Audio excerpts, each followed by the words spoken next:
Assalamualaikum warahmatullahi wabarakatuh. Alhamdulillahirrabbilalamin wa bihi nasta'in wa ala umuri dunya waddin wa ala alihi washabihi ajmain amma ba'du. Yang saya hormati dosen pengampu mata kuliah Manajemen Sumber Daya Insani Bapak Farid, dan yang saya banggakan seluruh teman-teman kelas 5A. Di sini saya perwakilan dari kelompok 11 yang beranggotakan Sania Maria Ulfa, Eka Chandra, dan saya sendiri. Di sini kami akan menyampaikan tentang loyalitas kerja SDI yang mencakup 3 poin penting. Yang pertama, kaidah Islam dan kaidah umum loyalitas kerja. Yang kedua, faktor-faktor yang mempengaruhi loyalitas kerja. Dan yang ketiga, ada strategi meningkatkan loyalitas kerja sumber daya insani. Baik, langsung saja saya persilakan untuk pemateri pertama, dipersilakan. Baik, untuk materi yang pertama yaitu pengertian loyalitas dalam kaidah Islam. Loyalitas dalam Islam disebut dengan al-wala. Secara etimologi, al-wala memiliki beberapa makna, antara lain mencintai, menolong, mengikuti, dan juga mendekatkan kepada sesuatu. Konsep loyalitas dalam Islam atau al-wala adalah ketundukan mutlak kepada Allah Subhanahu wa taala dalam wujud menjalankan syariat Islam sepenuhnya. Adapun dalam Islam, konsep loyalitas karyawan didefinisikan sebagai salah satu wujud dari etos kerja Islami, yakni mencakupi sikap dan pandangan terhadap pekerjaan, kebiasaan dalam bekerja, ciri-ciri atau cara kerja yang dimiliki oleh seseorang ataupun kelompok, dan juga bangsa. Untuk slide selanjutnya yaitu tentang kaidah umum loyalitas kerja SDI. Loyalitas pada dasarnya merupakan kesetiaan, pengabdian, dan kepercayaan yang diberikan atau ditunjukkan kepada seseorang atau lembaga, yang mana di dalamnya itu terdapat rasa cinta dan tanggung jawab untuk berusaha memberikan pelayanan dan juga perilaku yang terbaik. Menurut Sudiman, loyalitas kerja adalah kesediaan karyawan dengan seluruh kemampuan, keterampilan, pikiran, dan waktu untuk ikut serta mencapai tujuan perusahaan dan menyimpan rahasia perusahaan, serta tidak melakukan tindakan-tindakan yang merugikan. Dan selama orang itu masih berstatus sebagai karyawan, kecuali menyimpan rahasia, hal-hal ini hanya dapat dilakukan ketika karyawan itu masih terikat hubungan kerja dengan perusahaan. Baik, untuk materi yang selanjutnya yaitu ada faktor-faktor yang mempengaruhi loyalitas kerja SDI. Di sini ada 4 faktor. Yang pertama ada faktor personal, ada karakteristik pekerjaan, ada karakteristik struktur, dan ada pengalaman kerja. Yang pertama ada faktor personal, misalnya usia, jenis kelamin, tingkat pendidikan, dan kepribadian. Faktor usia sangat mempengaruhi loyalitas kerja. Di zaman milenial ini banyak pemikiran anak muda yang menjadi acuan yang lebih menarik atau kreatif untuk dijadikan wawasan baru. Yang kedua, karakteristik pekerjaan, misalnya lingkup jabatan, tantangan dalam pekerjaan, konflik peran dalam pekerjaan, dan tingkat kesulitan dalam pekerjaan. Dan yang ketiga adalah karakteristik struktur. Misalnya, besar kecilnya organisasi, bentuk organisasi seperti sentralisasi atau desentralisasi, kehadiran serikat pekerja, dan tingkat pengendalian yang dilakukan organisasi setiap karyawan. Dan yang keempat ada pengalaman kerja. Pengalaman kerja karyawan organisasi akan berbeda bagi karyawan yang baru bekerja, setelah menjalani masa kerja yang cukup lama, serta bagi karyawan yang bekerja dalam tahapan yang lama menganggap perusahaan atau organisasi tersebut sudah menjadi bagian dalam hidupnya.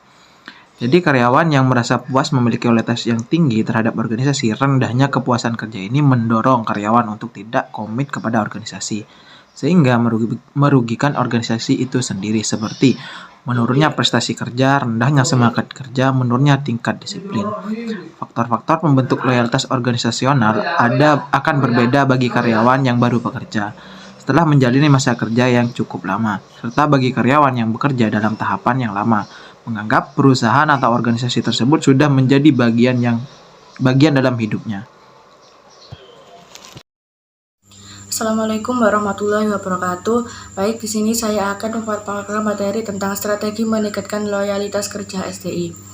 Menurut Hasibuan, loyalitas atau kesetiaan merupakan salah satu unsur yang digunakan dalam penilaian karyawan yang mencakup kesetiaan terhadap pekerjaan, jabatan, dan organisasinya. Kesetiaan ini dicerminkan oleh kesediaan karyawan menjaga dan membela organisasi di dalam maupun di luar pekerjaan dari rongrongan orang yang tidak bertanggung jawab. Purwopuswiro menyebutkan bahwa loyalitas kepada pekerjaan tercermin pada sikap karyawan yang mencurahkan kemampuan dan keahlian yang dimiliki, melaksanakan tugas dengan tanggung jawab, disiplin, serta jujur dalam bekerja. Ditambahkan oleh Purwopuspito bahwa sikap karyawan terhadap pekerjaan yang paling utama dalam perusahaan adalah sikap loyal. Sikap ini tercermin dari terciptanya suasana yang menyenangkan dan mendukung pekerjaan yang dilakukan di tempat kerja, menjaga citra perusahaan, dan adanya kesediaan untuk bekerja dalam jangka waktu yang lebih panjang. Formulasi usaha peningkatan loyalitas kerja karyawan yaitu diantaranya yang pertama menyempurnakan sistem kompensasi yang lebih adil. Karyawan senantiasa mengharapkan adanya perbaikan dalam kehidupan pribadinya. Demikian juga perusahaan selalu menginginkan adanya peningkatan faktor yang menentukan keberhasilan perusahaan, tentu tidak terlepas dari kemampuan perusahaan untuk mempertahankan karyawan yang berkualitas dan loyal dalam bekerja untuk tetap bertahan dalam perusahaan. Sehubungan dengan itu, pimpinan harus mempertimbangkan perkembangan kebutuhan pribadi karyawan serta prestasi yang telah disumbangkan untuk perusahaan. Karyawan mengharapkan adanya pembayaran kompensasi yang lebih mencerminkan keadilan bagi semua karyawan. Yang kedua, memperbaiki uraian pekerjaan karyawan. Uraian kerja merupakan faktor penting bagi karyawan guna mendapatkan kejelasan kerja, cakupan kerja, dan kewenangan pekerjaan. Tanpa ini menyebabkan karyawan akan merasa sulit untuk melaksanakan pekerjaan secara efektif. Oleh karena itu, karyawan sangat mengharapkan adanya perbaikan terhadap uraian pekerjaan dalam perusahaan.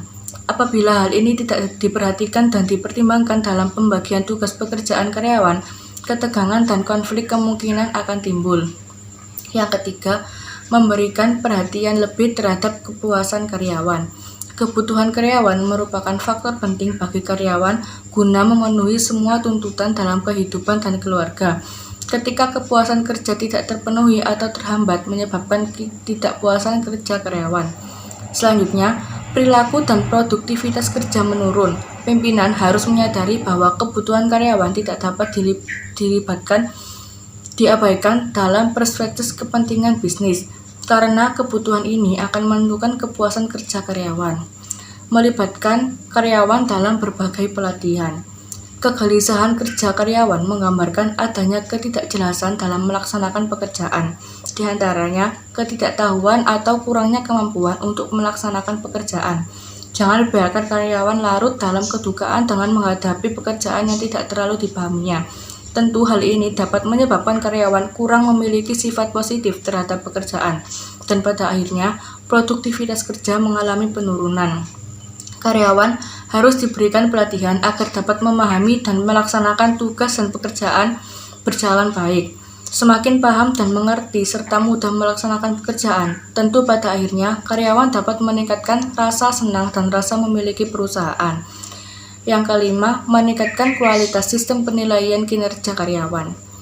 Penilaian prestasi kerja karyawan menjadi penting dilakukan mengingat bahwa semua karyawan menginginkan penilaian terhadap hasil kerja yang sudah dilaksanakan, agar tahu di mana letak kesalahan dan bagaimana cara mengatasi kesalahan tersebut. Menurut karyawan, seringkali kelemahan dalam proses penilaian dirasakan, terlihat dari sistem penyampaian hasil, penentuan standar kerja, dan penilaian kinerja itu sendiri.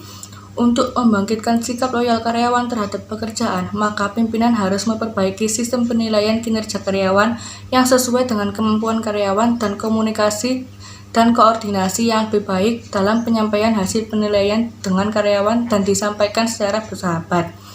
Yang keenam, mengelola keterlibatan karyawan.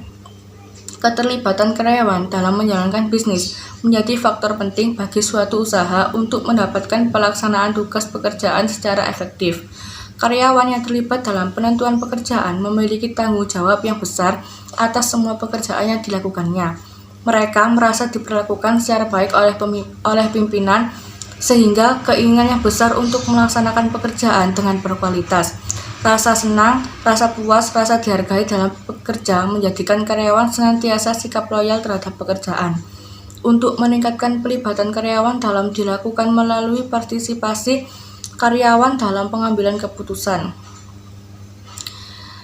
Yang terakhir, meningkatkan keterbukaan sistem pengembangan karir. Kejelasan jenjang karir bagi karyawan adalah penting untuk menganalisis batas karir yang akan dilewati dan persyaratan untuk menduduki karir nantinya. Demikian sebaliknya, ketika jenjang karir tidak jelas, maka hal ini dapat menyebabkan timbulnya kegelisahan kerja dan ketidaknyamanan dalam bekerja. Pemimpin harus memberikan kesempatan seluas-luasnya bagi karyawan untuk mengembangkan karir ke depan dengan menggunakan pendekatan keterbukaan. Itu saja yang dapat saya sampaikan. Assalamualaikum warahmatullahi wabarakatuh. Baik, mungkin itu saja dari kelompok kami. Kurang lebihnya mohon maaf. Wassalamualaikum warahmatullahi wabarakatuh.